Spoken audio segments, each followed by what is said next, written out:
Bismillah, alhamdulillah. Allahumma salli ala Sayyidina Muhammadin al-Fatih lima ughliq wal khatimi lima sabaq nasiril haqqi bil haqq wal hadi ila siratikal mustaqim wa ala alihi haqqa qadrihi wa miqdarihil azim. Hadratil mukarramin, para alim, para ulama, para asatid wal asatidah, habaib wal habaibah, wabil khusus sahibul jawiyah syifaul qulub Abina Haji Muhammad Awan Ukaya serta keluarganya serta seluruh karyawannya, dan kepada kita semua para muhibbin, para ikhwan yang mudah-mudahan kita termasuk orang-orang yang syahidun fid dunya wa syahidun fil akhirah. Bahagia dunianya, bahagia akhiratnya. Di dunianya bahagia, banyak harta, bisa sedekah. Ini sudah dicontohkan oleh Abina Haji Muhammad Awan. Mudah-mudahan tambah berkah, anak keturunannya menjadi orang-orang yang soleh dan solihah, termasuk keluarga kita semua yang hadir. Allahumma amin ya Allah ya rabbal alamin. Ada 4 golongan kata Imam Al-Ghazali. Yang pertama, syahidun fid dunya wa syahidun fil akhirah. Yang tadi contohnya, dunianya banyak harta, bisa sedekah, di akhiratnya masuk surga. Amin. Ada lagi yang syahidun fid dunya tetapi wasyaqiyun fil akhirah. Di dunianya banyak hartanya, tapi tiap diajak pengajian, aduh sibuk, sibuk dan sibuk. Aduh ada masalah, aduh ada keperluan. Sampai mati pun masalah, kesibukan pasti ada. Kalau tidak dipakai untuk mengaji, maka termasuk orang-orang yang rugi. Karena apa? Wasyaqiyun fil akhirah. Di akhirat dia akan mengalami kecelakaan. Di akhiratnya akan celaka. Na'udzubillahi min. Ada lagi yang ketiga, syaqiyun fil dunya wa sa'idun fil akhirah. Di dunianya sengsara, di dunianya banyak celaka, banyak beban istri, beban anak, beban ekonomi, beban kesehatan, beban banyak sekali. Beres masalah, datang lagi masalah. Masalah belum beres, datang lagi masalah. Masya Allah, di dunia termasuk orang-orang yang ahlul musibah, orang yang banyak musibahnya.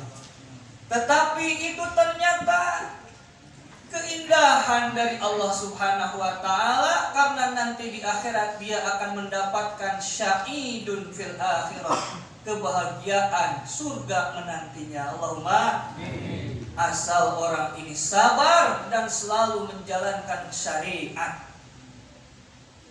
Sabar. Yang keempat, wasyaqiyun fid dunya wasyaqiyun fil akhirah.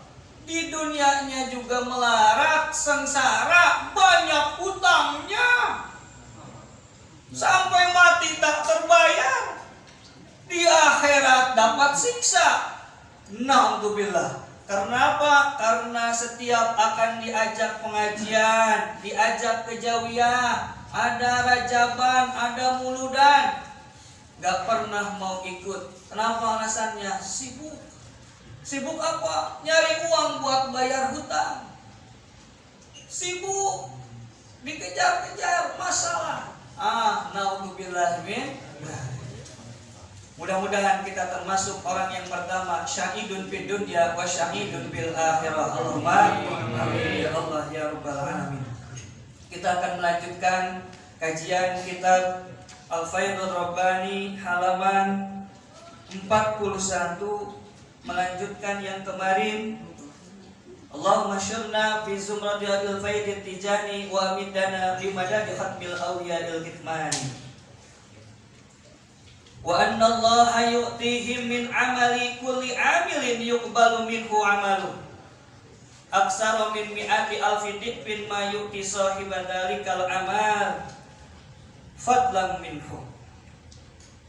Wa anna Allaha, dan sesungguhnya Allah, yu'tihim, akan memberikan pahala kepada mereka yang menjadi ikhwan Thariqah Tijaniyah, min amali kulli amilin yuqbalu minhu amaluh, dari amal setiap orang-orang yang diterima amalnya, aksaro min mi'ati alfi dikbin, lebih banyak, min mi'ati alfin, dari 100.000 dikbin kali lipat, 100.000 kali lipat lebih banyak pahalanya daripada orang-orang yang amalnya diterima oleh Allah.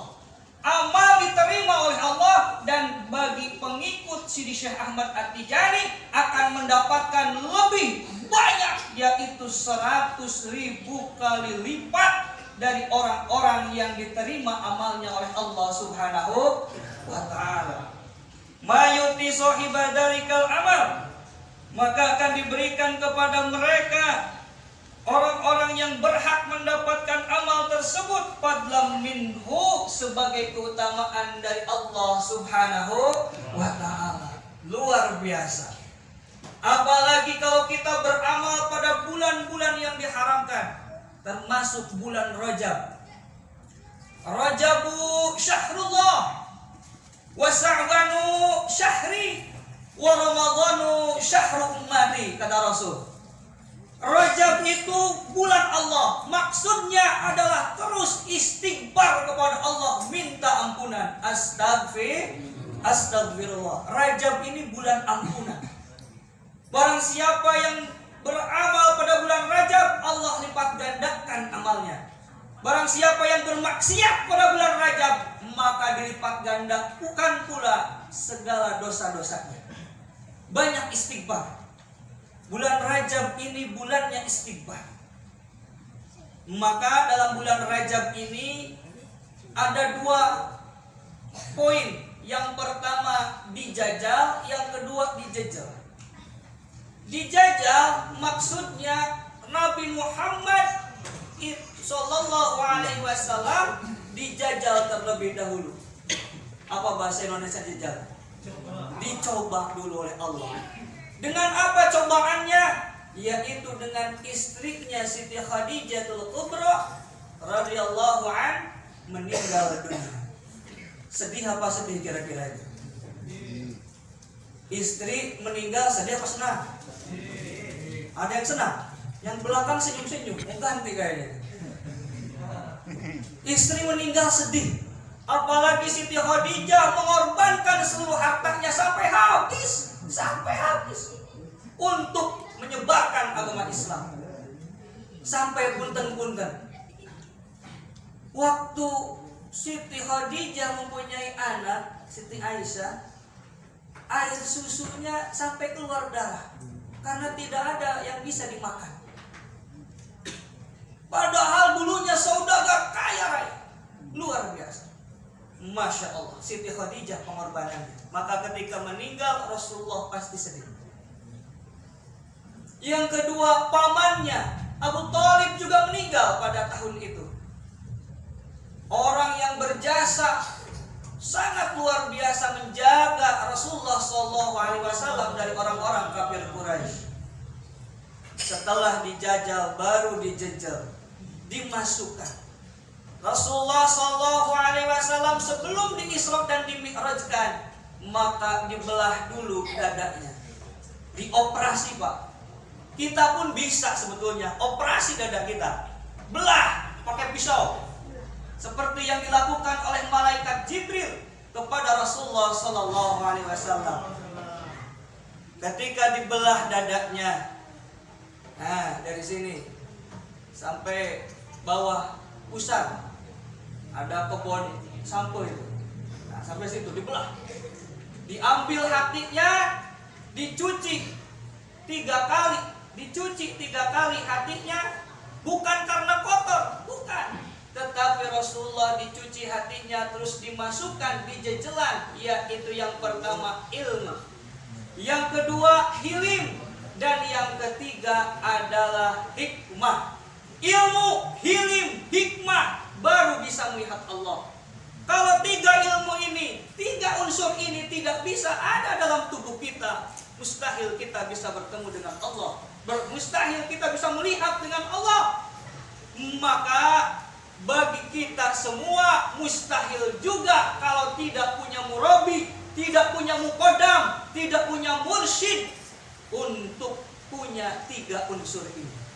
Maka penting sekali thariqah ini, termasuk thariqah Tijaniyah, yang mana thariqah Tijaniyah ini nanti seorang muqaddam akan mengajarkan kepada kita bukan hanya lahirnya tapi dengan batinnya. Lahir dan batin. Batin yang pertama ilmu, yang kedua adalah hilim, yang ketiga adalah hikmah. Itu bisa dicapai bagi orang-orang yang berthariqah. Kenapa? Karena Sidi Syekh Ahmad At-Tijani sudah pernah membuka tiga ini. Kita hanya bisa meniru, mencontoh dari siapa? Dari guru kita Sidi Syekh Ahmad At-Tijani dengan melaksanakan dzikir-dzikir lazimah, wadzifah dan hailalah dengan istiqomah. Selanjutnya, para ikhwan, para muhibbin, maka hati kita itu harus dibersihkan terlebih dahulu dari sampah-sampah, dari runtah-runtah yang selama ini mengotori hati kita. Kalau hatinya sudah bersih, pasti bisa bertemu dengan Allah Subhanahu wa ta'ala. Selanjutnya, wa anna min ahadihim man idza ra'ahu syakhsun yaumal isnaini awil jum'ah. Dan sesungguhnya barang siapa di antara kita ini yang bisa melihat langsung yaumal isnain awil jum'ah, hari Senin atau hari Jumat. Sekali lagi nih, hari Senin dan hari Jumat. Fa inna ra'i yadkhuluna jannata bighairi hisabin wala iqabin. Maka sesungguhnya barang siapa yang melihatku, kata Sidi Syekh Ahmad At-Tijani, pada hari Senin dan hari Jumat, yadkhulunal jannata, akan dimasukkan ke dalam surganya Allah, bighairi hisabin wala iqabin, tanpa hisab dan tanpa siksa. Bertemu dengan Sidi Syekh Ahmad At-Tijani hari Senin dan hari, caranya bagaimana? Ba'da subuh khusus bacakan sholawat fatih 10 kali sambil kedua mata ditutup. Biasakan setiap hari Senin dan hari Jumat, setiap hari Senin dan hari Jumat menutup mata ba'da subuh. Maka subuhnya jangan kesiangan. Nah, subuhnya awal waktu. Beres sholat, beres wiridan yang biasa dengan imam, sebelum atau sesudah wirid lazimah, nah, baca khusus sholawat fatih 10 kali. Itu dari Maulana Az-Zaki, Alamatul Kabir radhiyallahu an, langsung dari Sidi Syekh Ahmad At-Tijani radhiyallahu an. Katanya, barang siapa yang melihatku atau melihat orang-orang yang pernah melihatku, 7 orang saja. 7 orang. Orang yang pernah melihatku. Siapa saja? Siapa saja. Mungkin di antara kita yang di belakang, yang di tengah, ataupun mungkin ada yang di depan. Ada yang pernah melihat Sidi Syekh Ahmad At-Tijani langsung, ini termasuk 1, 2, nanti ada Abuya, pasti muqaddam itu sudah usul kepada Sidi Syekh Ahmad At-Tijani. 3, 4, sampai 7 orang yang pernah melihat Sidi Syekh Ahmad At-Tijani. Wallahu a'lam, kita tidak tahu siapa di antara kita. Tapi kalau kita biasa hailalah, kita biasa wadzifah berjamaah, maka insya Allah kemungkinan untuk bertemu dengan 7 orang yang pernah melihat Sidi Syekh Ahmad At-Tijani peluangnya terbuka besar. Kita tidak pernah tahu siapa di antara kita yang pernah melihat Sidi Syekh Ahmad At-Tijani. Kemarin sudah kita terangkan, luar biasanya murid Sidi Syekh Ahmad At-Tijani. Bukan hanya orang yang bergelar ustadz, yang bergelar kiai, tapi bisa saja orang itu disembunyikan oleh Sidi Syekh Ahmad At-Tijani kekeramatannya. Bisa saja dia tukang beca, bisa saja dia tukang ojek, bisa saja dia hanya penjual makanan, minuman, biasa saja dia penjual beras, bisa saja dia hanya penjual batu ali seumpama. Tetapi kekeramatannya disembunyikan oleh Allah di hadapan kita semua.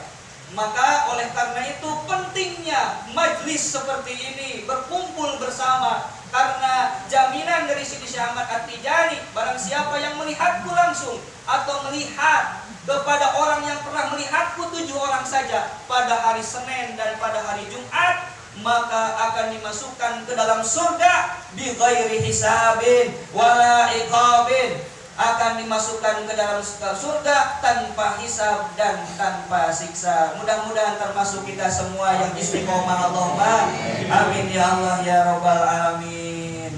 Hujan. Wallahu a'lam bishawab. Kita lanjutkan minggu depan. Wallahu muwaffiq ila aqwamit thoriq wa lakum minkum. Wassalamualaikum warahmatullahi wabarakatuh.